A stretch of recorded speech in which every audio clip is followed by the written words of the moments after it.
cambiamos de tema, un tema que es disparador desde hace varios días a esta parte, que tiene que ver con la fuga de 3 peligrosos delincuentes de la cárcel, una cárcel modelo de alta seguridad, altísima seguridad, en Buenos Aires como General Alvear. Los hermanos Lanata y Esquilachi se fugaron, y la verdad que uno se pregunta si las cárceles son seguras, si las cárceles están en condiciones de tener la cantidad de presos que tienen, si hay provincias que, por ejemplo, tenemos cárceles, unidades penales para los presos federales, las comisarías, cómo se encuentra. Y dijimos, bueno, vamos a charlar con una persona que es un especialista en este tema, porque además de ser abogado penalista, es una persona estudiosa en el tema carcelario. Así que queríamos charlar con él, doctor Romero Díaz de Duarte. Gracias por estar con nosotros. Gracias a ustedes, Carlos, un placer para mí. Un tema, la verdad, muy urticante, porque tiene que ver con la seguridad, con los ciudadanos comunes, porque hay 3 peligrosos delincuentes que están dando vueltas por el país. Sí, no son las únicas fugas, lo que pasa es que es un caso mediático. Sí, sí. Mire, Carlos, yo le voy a resumir algo. Yo creo que para que de una cárcel de máxima seguridad, como se denomina, se pueda lograr el cometido de evasión, yo creo que hay que contar con la connivencia interna y externa. Y quizás un touch político de algún aval, porque es muy difícil. Mire, yo lo he vivido en carne propia cuando nos tocó estar en la causa Verois, cuando de la cárcel de máxima seguridad, ubicada cerca de Rosario, nos pasó lo mismo. O sea, se nos fugó un preso, quizás el homicida, el principal homicida en la causa, adentro de una bolsa, supuestamente una bolsa de pan, esas bolsas de varios kilos, y allí salió. Ese hombre estaba siendo filmado las 24 horas en las oficinas del director. Yo le pregunto, ¿cómo se fugó si no hubo connivencia? Lamentablemente, bueno, luego gracias a Dios este hombre fue aprendido. Tuvimos la suerte de bregar por todos los medios. Y él mismo, y otra cosa, él mismo, por temor a su vida, pedía auxilios que vaya el juez y el fiscal. Claro. La verdad es esa. Bueno, yo pienso que con estas personas estará pasando un poco lo mismo. ¿Hay mucha corrupción en los servicios penitenciarios del país? Yo creo que en todos los estamentos, o sea, y el servicio penitenciario no puede estar ajeno a todo esto. Sumado a lo que usted dice, en corrupción en algún aspecto, pero también a un montón de otros factores. ¿Cómo ser? Por ejemplo, si usted está tomando una cárcel, la cárcel de Coronda, si mal no recuerdo, creo que es desde los años 30, sí, con la cárcel de Olmos. Que era una cárcel modelo. Exacto. ¿A usted le parece que...? Yo creo que sigue siendo modelo porque hay empeño, el personal y todo, pero dejó de ser modelo el transcurso del tiempo, pasó a ser algo vetusto. ¿Sí? No tenemos cárceles federales, hay un mix de presos provinciales con presos federales.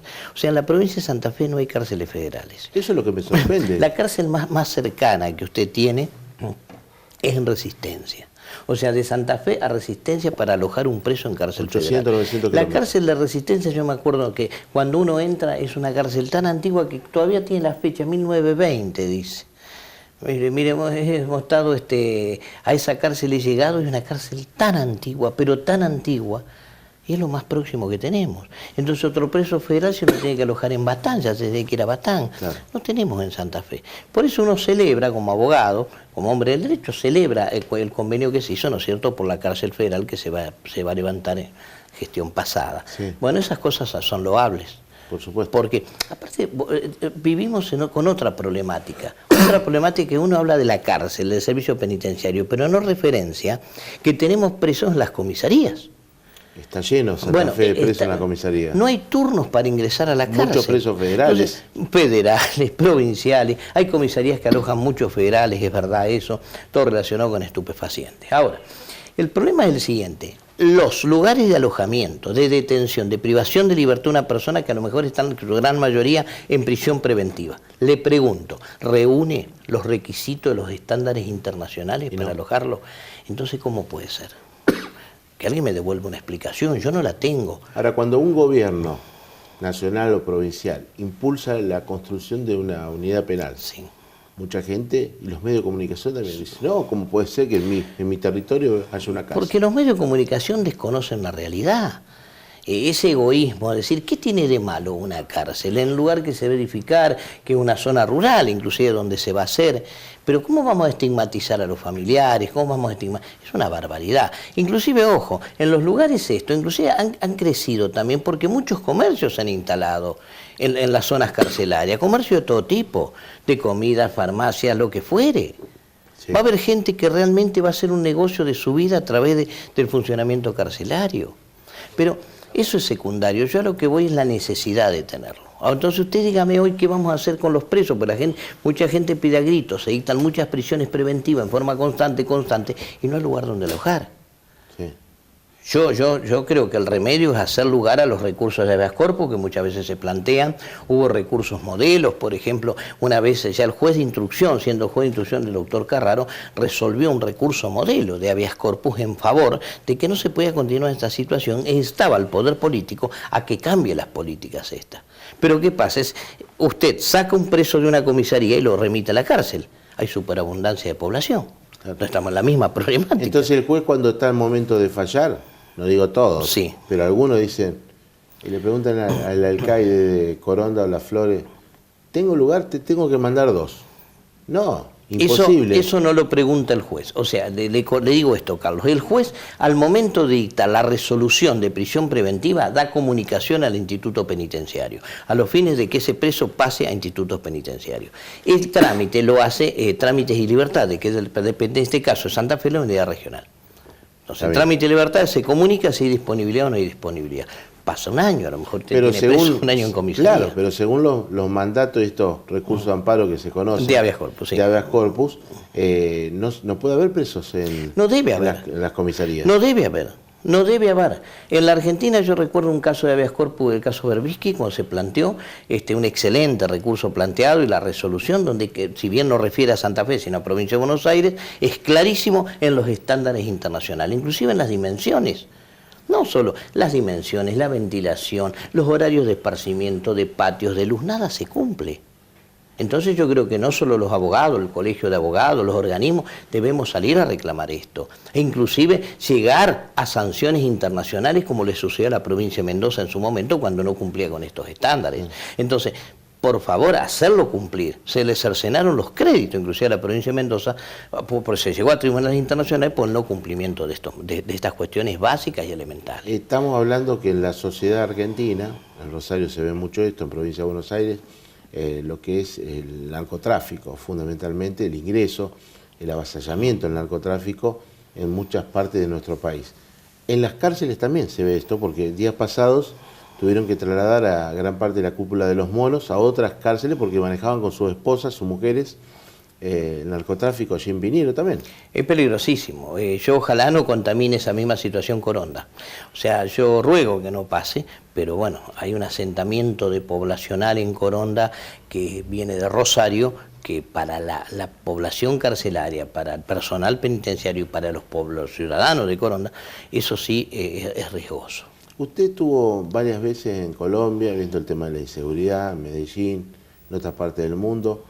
¿Cómo hacen? Porque en Colombia lucharon mucho contra el narcotráfico. ¿Cómo hacen ¿se construye únicamente unidades penales o también se trabaja en educación? La unidad penal es un eslabón más en todo esto. La unidad penitenciaria es el último fin, porque es el cumplimiento de la pena. Todo esto lo debemos retrotraer hacia atrás, o sea, desde la prevención. Cuando nosotros nos faltan políticas de prevención en materia de seguridad, luego pasamos por todo lo que es la parte judicial, pasamos por un código penal, pasamos por código de procedimientos penales, pasamos por esa prisión preventiva, y el último fin que se dicta es la pena. O sea, este es el último eslabón, es uno de los tantos eslabones, pero es el último. El último, pues ya hay una ley de ejecución penal en la nación que se aplica en la provincia, por ende es una ley nacional, donde realmente yo quisiera que se cumpliera con ello. Todo lo que son tratamientos criminológicos, todo tipo de interdisciplinarios que debe sufrir la persona para gozar del primer paso, que es esa primera salida transitoria, luego progresiva, primero por 12 horas, por 24, por 48, hasta que luego eso se transforma en una libertad condicional. Debemos realmente tener estudios serios. no estudios de la administración, de compromiso, sino serios, legajos de cada uno. Y no, yo no lo veo a eso. Entonces, ¿qué pasa? Esa persona sale en libertad condicional y usted se da cuenta que muchas de ellos son reincidentes. ¿Y los juzgados, los fiscales, tienen tiempo para analizar, estudiar cada caso? ¿Usted me habla del sistema actual? Sí. Los fiscales del sistema actual trabajan a destajo. Los fiscales del sistema actual trabajan más de lo que deberían hacerlo, y yo creo que eso es perjudicial para el estado de salud de muchos fiscales, porque son seres humanos. Entonces, yo creo que hacen en la medida de lo que pueden, con el aval que pueden y en los tiempos que pueden. Yo he visto los fiscales muchas veces no dormir, o sea, a mí eso me enorgullece como abogado. Usted lo ve como periodista, a destajo. Todos los fiscales, no hago excepción de nadie, hablo de todos en general. Hay sus excepciones, y cuando hay excepciones y algún fiscal no se comporta como corresponde, yo creo que es nobleza del profesional hacerle la denuncia correspondiente si ve irregularidades. ¿La justicia en general, la federal y la provincial, son más benévolos con los delincuentes? Por este tema también de la escasez de unidades penales. No, yo no lo ¿Hay una no justicia más garantista en términos generales? Yo lo que creo que ha cambiado la legislación, o sea, nosotros antes teníamos parámetros escarcelatorios, eran parámetros matemáticos, entonces nos guiamos con parámetros, es decir, tal pena a tal pena máxima no corresponde la escarcelación. Ese era el lenguaje que nosotros vulgarmente usábamos, o sí corresponde la escarcelación. Era el sistema escarcelatorio. Luego, ese sistema escarcelatorio un poco fue suavizado porque entró esa modificación de sustituir la prisión preventiva, o sea, no es escarcelable, pero podía ser sustituida. Pero en este sistema nuevo, realmente la prisión preventiva se hace rigurosa, por lo menos desde el punto de vista de la ley, se hace rigurosa establecerla, porque tienen que darse en coincidencia muchos aristas para que esa prisión preventiva prospere. Primero tiene que haber peligro de fuga, entorpecimiento probatorio. Tiene que la pena que se establece para el delito tiene que ser una pena superior a una pena que sea de prisión realmente efectiva. Y tercero, tiene que haber elementos de convicción suficientes para que el juez, ¿no es cierto?, tenga por lo menos presumiblemente el hecho por probado. O sea, estos tres elementos que yo le mencioné juegan entre ellos. Deben estar los tres presentes. Entonces, ya la prisión preventiva dejó de ser un cálculo matemático para pasar a ser un cálculo distinto, para analizar cuestiones objetivas y subjetivas de la procedencia de esa medida cautelar. ¿Y la libertad condicional? Pero la libertad condicional es una cuestión de un penado, ya estamos hablando de un condenado. Yo creo que debe ser objetiva y subjetiva. Debería. Subjetiva por la persona de él, el análisis de todo el gabinete, como dijimos, interdisciplinario. Y objetiva cuando sean los tiempos para cumplir las 3/4 partes de la condena. Entonces, lamentablemente, en la realidad, todo en la ley está plasmado, pero dista mucho la realidad en esta materia. Usted es un abogado del estudio, ustedes, con Ramiro, Romeo, Luciano Diodorte, un estudio importante de aquí, Santa Fe, donde por tener clientes con condena o con procesamiento, tiene que recorrer muchas veces las cárceles. Sí. ¿Encuentra a cargo de los servicios penitenciarios nacionales y provinciales gente idónea? ¿O son gente que coloca el funcionario y decir, este es mi amigo, o no tengo un cargo y lo pongo acá?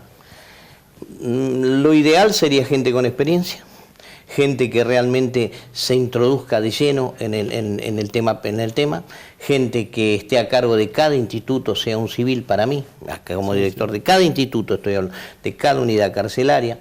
Yo he tenido muy buenas experiencias, hace poco estuve en San Francisco, en la cárcel de San Francisco, en Córdoba, y entré para muchos lugares, me encontré que trabajaban los presos para grandes marcas, inclusive marcas internacionales, un trato, la verdad que noté una diferencia abismal.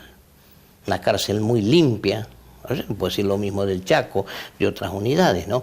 Coronda, por ejemplo, un lugar que para mí, dentro de todo lo que se dice la antigüedad carcelaria, el personal de Coronda tiene un muy buen trato hacia todo el personal, familia, etcétera, etcétera. Lo saco de este tema carcelario, doctor, y lo voy a aprovechar ahora porque es un tema también de actualidad de las últimas horas, la muerte de una joven, Victoria Rodríguez, en pleno barrio Belgrano, allí en Estadio Ceballos al 3200. Se acusó en primer lugar a aparentemente una pareja de ella, Mariano X el apellido, un tiro en el pecho, en el tórax, entrada y salida, se dijo homicidio. En todos lados nosotros en el día de ayer dijimos, hay posibilidad de que sea un suicidio.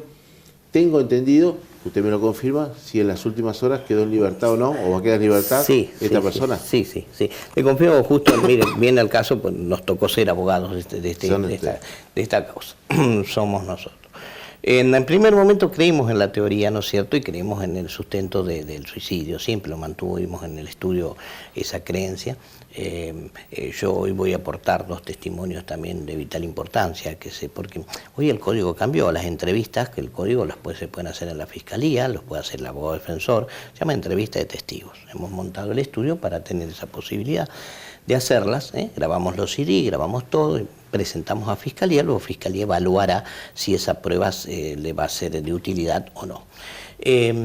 Siempre lo sostuvimos, inclusive ayer cuando él estaba aprendido, quiero aclarar... Le allanan mucho el trabajo a los fiscales con eso. Con ese trabajo que ustedes van a hacer. Yo creo que allanarle el trabajo a los fiscales, pero trabajando con la buena fe hacia los fiscales. ¿Sí? O sea, porque los fiscales necesitan también de este tipo de elementos. Es decir, mire, esto es nuevo para nosotros, llamemos a la fiscalía y corroboremos que realmente sea así, ¿no? O sea, yo creo que sí, que en la justicia debemos colaborar todos. Pero en este caso... Yo no sé si... A ver, un minutito, porque ayer me llegó a última hora un audio de Victoria Rodríguez, minutos antes de su fallecimiento. No sé, esto no lo había charlado con usted, gente me lo suministra cercana, precisamente a los protagonistas de este hecho. Sé que también había dudas, yo estuve charlando con la fiscal de turno, la doctora Ferraro, y ella me decía que había elementos para sospechar de que había un suicidio. Yo quiero que ustedes escuchen, el doctor también, el audio con la transcripción, creo que está Fabricio, la transcripción de... No, vamos a escuchar el audio, porque fue muy fresco y la verdad no tuvimos tiempo para llevar adelante. Victoria Rodríguez, una joven que ya no está entre nosotros, que falleció hace pocas horas atrás y que minutos antes de fallecer le envía un mensaje de audio a su pareja, Mariano. Vamos a escucharlo. Te amo aunque no lo parezca, te juro que te amo. Mi familia es una mierda. Fuiste lo mejor que me pasó en la vida. Se mató el padre de mi hija, me sentía re sola. Fue hermoso conocerte, hermoso. Traté de darte lo mejor de mí, me trataste siempre mal. Me la remandé anoche tomando acá, pero no en el boliche porque siempre te iba a respetar una banda. Eras todo, Mario, para mí. Te quiero agradecer todo, te juro, pero no aguanto más. No ver a mi hija, que mi familia me desprecie. No tengo a nadie, solamente a vos, a tu hijo que me quiere porque me doy cuenta que me quiere. Y fuiste lo mejor que me pasó en la vida. Te juro que me pasaron cosas como estar con el papá de la nena. En poco tiempo me ganaste el corazón. Iba a dar mi vida. Pero ya está, ya fue, se terminó. Te amo. Sé que no sos para mí porque te gustan todas las chicas. Yo nunca te iba a cagar, te iba a dar todo, pero ya está, te amo, ¿sabes? No te olvides que te amo. Perdona, te amo. Este audio es exclusivo de nuestras voces, sí. Nos llega por intermedio de un familiar de los protagonistas y tengo entendido que la fiscal tuvo muy en cuenta, fue determinante esto a la hora de poner en libertad también a este hombre, pareja de Victoria, un caso que fue conmocionante aquí en Santa Fe en las últimas horas. Sí, la verdad que conmociona la voz de esta mujer, estaba desesperante, ¿no?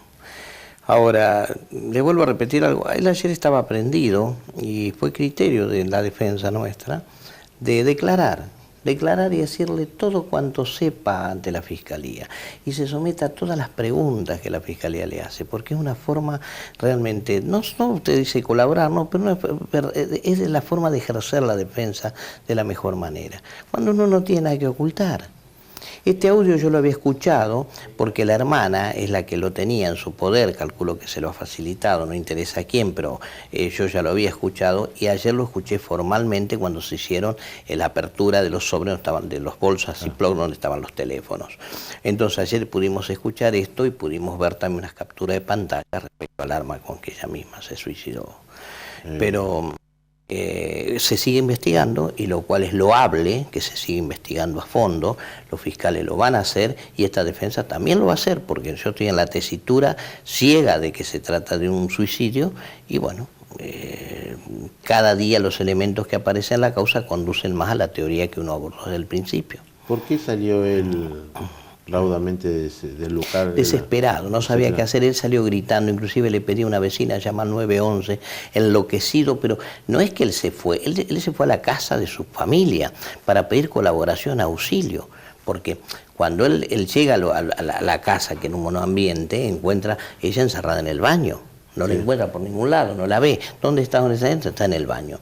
Y ahí es donde él desesperado le imploraba, porque veía desencadenar esto, el desesperado, y ahí siente el disparo, ¿no? Cuando siente la detonación, él rompe la puerta, y rompe una patada, rompe la puerta, eso está probado también a la causa, y se ve que abrazarla, hacer algo, y se la ve que está sin vida.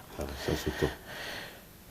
Disparó a la familia, pedirle auxilio, que venga la madre, que venga la hermana, que vengan todos. Inclusive un hermano policial dice, vamos ahora a la seccional cuarta, que es lo más próximo que tenemos, así nos presentamos. Justo llegó la autoridad, bueno, ahí fue aprehendido, no detenido, quiero aclarar, fue aprehendido, estuvo esas 24 horas y luego la señora fiscal, o los fiscales, ¿no?, ordenaron la detención, de lo cual esta defensa lo ve correcto, para tener inclusive más tiempo para poder investigar. Doctor Romeo de Duarte, muchas gracias por esta gentileza. Gracias a usted, Carlos, un placer como siempre estar con ustedes, siempre al servicio de la comunidad, y ustedes lo están. Muchas gracias. El doctor Romeo de Duarte, integrante de uno de los estudios más importantes de lo penal, civil, aquí en Santa Fe. Después de la pausa, en la parte final de Nuestras Voces.